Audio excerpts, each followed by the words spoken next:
చెప్పండి అసలు ఫస్ట్ మీరు ఈ బదిలీలు కావాలి అని అంటున్నారు. బదిలీల వల్ల మీకు జరిగేది ఏంటి పాజిటివ్? బదిలీలు జరగకుండా టీచర్లు ఒకే దగ్గర ఉంటే కనుక పని చేసేదానిపైన ఇంట్రెస్ట్ ఉండదండి. బదిలీలు జరిగినప్పుడే కొత్తదనం అనేది ఉంటుంది. సో ఇంకా ఎక్కువగా ఉత్సాహంగా చేయడానికి అవకాశం ఉంటుంది. మాకు 2013 నుంచి మేము ఎక్కడ అపాయింట్ అయ్యామో అక్కడే వర్క్ చేయడం జరుగుతుంది. ఈ బదిలీలు ఇంకా ఏంటంటే మోడల్ స్కూల్స్ చాలా రిమోట్ ఏరియాస్లో ఉన్నాయి. చాలా డిస్టెన్స్ ట్రావెల్ చేయాల్సి వస్తుంది. ఇప్పుడు మా స్కూల్కి వచ్చి ఇంకొక ప్రత్యేకమైన ప్రాబ్లం ఏంటంటే మేము రంగారెడ్డి డిస్ట్రిక్ట్ కింద అపాయింట్ అయ్యాం వికారాబాద్లో. సో ఇప్పుడు 2015లో డిస్ట్రిక్ట్స్ సపరేట్ చేసినప్పుడు మాది వికారాబాద్ డిస్ట్రిక్ట్కి నియర్ బై ఉండేసరికి హెచ్ఆర్ఏ పెరిగింది మాకు. దానివల్ల ఇప్పుడు బదిలీలు చేపట్టినా కూడా మేము చాలా లాస్ట్లో ఉంటాము.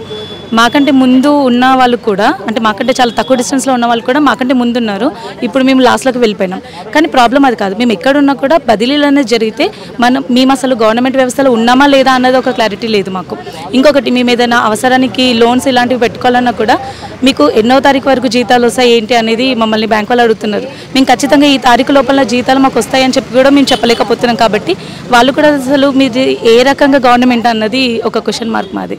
సో మేము అసలు ఏ వ్యవస్థలో పనిచేస్తున్నామో మాది గవర్నమెంట్లోకి వస్తుందో రాదో కూడా మాకు తెలియని ఒక పెద్ద సమస్య.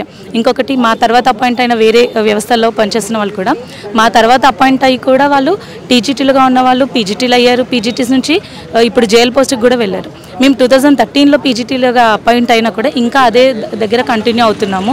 సో మాకు జేఎల్గా కూడా అప్గ్రేడేషన్ అనేది ఇస్తే కనుక అంటే పదోన్నతులు కల్పిస్తే ప్రమోషన్స్ ఇస్తే కనుక కొత్తగా యంగ్స్టర్స్ ఎవరైతే ఉన్నారో అన్ఎంప్లాయిడ్ యూత్ వాళ్ళకి కూడా ఒక అవకాశం ఉంటుంది. కొత్తగా ఎంప్లాయ్మెంట్ అనేది క్రియేట్ చేయొచ్చు.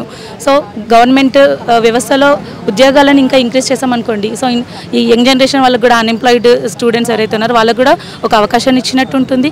తర్వాత ప్రైవేట్ వ్యవస్థని కొంచెం వరకు అది కాకుండా గవర్నమెంట్ వ్యవస్థలోనే మంచి ఫెసిలిటీస్తో ఉన్న ఇంగ్లీష్ మీడియం ఎడ్యుకేషన్ని ప్రోత్సహించినట్టుగా అండ్ యంగ్ జనరేషన్ వాళ్ళకి కూడా ఎక్కువగా సపోర్ట్ ఇచ్చినట్టుగా ఉంటుందండి. సో మా ప్రాబ్లం ఏంటంటే ట్రాన్స్ఫర్స్ జరగాలి, పదోన్నతులు ఇవ్వాలి, ప్రమోషన్స్ ఇవ్వాలి.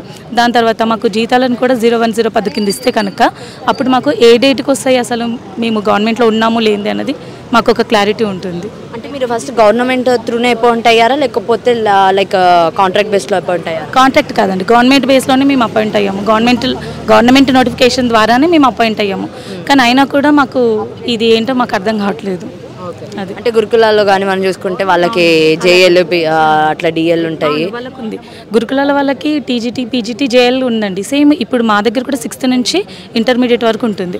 6th 7th 8th ఏమో టీజీటీ వాళ్ళు డీల్ చేస్తారు. పీజీటీస్ 9th 10th ఇంటర్ వాళ్ళని డీల్ చేస్తారు.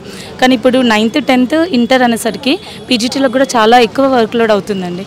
అండ్ మాకు స్ట్రెంత్ని కూడా ముందు తక్కువ ఉండేది, 20 ఉండేవాళ్ళు ముందు మాకు అపాయింట్ చేసినప్పుడు ఇంటర్లో. ఇప్పుడు 40 మెంబర్స్ అయ్యారు. అండ్ కొన్ని కంబైన్డ్ క్లాసెస్ అంటే లైక్ ఫిజిక్స్ కానివ్వండి, కెమిస్ట్రీ కానివ్వండి, ఇలాంటివి వచ్చేసరికి స్ట్రెంత్ చాలా ఎక్కువ అయిపోతుంది. సో అక్కడ ఉన్న టీచర్లు ఫిజికల్ సైన్స్ కెమిస్ట్రీ టీచర్స్ కూడా అంత స్ట్రెంత్కి ఒకేసారి డీల్ చేయడం అనేది కష్టమవుతుంది. అండ్ మాకు అవర్స్ కూడా అంటే ఖచ్చితంగా పీజీటీ టీజీటీస్ అందరికీ కూడా 6 కంటే ఎక్కువ అవర్స్ వర్క్ చేయాల్సి వస్తుంది. వర్క్ అది విషయం పెద్ద ప్రాబ్లం కాదు, చేస్తున్నాం. కాకపోతే మాకు శాలరీస్ కానివ్వండి, లేకపోతే ప్రమోషన్స్ కానివ్వండి, ట్రాన్స్ఫర్స్ కానివ్వండి, ఈ బేసిక్వి కూడా మాకు ఏవి జరగట్లేదు. 11 years కంప్లీట్ అయింది ఒకటే దగ్గర. సో ఒకే దగ్గర కంటిన్యూగా వర్క్ చేసినా కూడా ఆ అట్మాస్ఫియర్ అంతా కరెక్ట్గా ఉండదండి. సో ఆ చేంజ్ అనేది కావాలి ఖచ్చితంగా. అది జరిగినప్పుడే ఇంట్రెస్ట్ అనేది ఉంటుంది.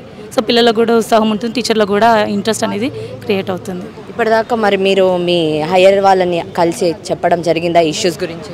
త్రూ మెనీ యూనియన్స్ అండి, చాలా యూనియన్స్ ఉన్నాయి మాకు. సో చాలామంది రిప్రజెంట్ చేస్తూనే ఉన్నారు. మా ప్రాబ్లమ్స్ అన్నిటినీ హయ్యర్ అఫీషియల్స్కి చేరవేస్తున్నారు. కానీ ఇప్పటివరకు కూడా ఏదొకటి అంటే సాల్వ్ అవ్వడానికి రాలేదు. లాస్ట్ ఇయర్ ఆల్మోస్ట్ మాకు ట్రాన్స్ఫర్స్ అంటే ఆర్డర్స్ ఆ ప్రాసెస్ స్టార్ట్ అయ్యింది. మేము ఆప్షన్స్ ఇవ్వడం అదంతా కూడా జరిగింది. మళ్ళీ కొన్ని కేసెస్ వల్ల మళ్ళీ ఆగిపోయిందని చెప్పారు. అసలు కేసులు ఏంటి అది కూడా కొన్నిసార్లు మాకు అది అర్థం కూడా కాదు, ఎందుకు వేశారు ఏంటి అన్నది. సరే ఒక్కొక్కరి ప్రాబ్లం ఒక్కొక్కటి దాన్ని బేస్ చేసుకొని వేశారు. మొత్తానికి కేసులు ఏమున్నా వాటిని అట్లా ఉంచి ఈ ప్రాసెస్ని కంటిన్యూ చేస్తే కనుక అంటే ట్రాన్స్ఫర్స్ ఇవన్నీ జరిగితే కనుక కొంచెం ఈ ప్రాబ్లమ్స్ని బయటపడచ్చు. అంటే కొంచెం ఇంట్రెస్ట్ అనేది క్రియేట్ అవుతుందండి. ఒకటే దగ్గర ఇన్ని ఇయర్స్ వర్క్ చేయడం ఇది కూడా కరెక్ట్ కాదు గవర్నమెంట్ జాబ్లో. అది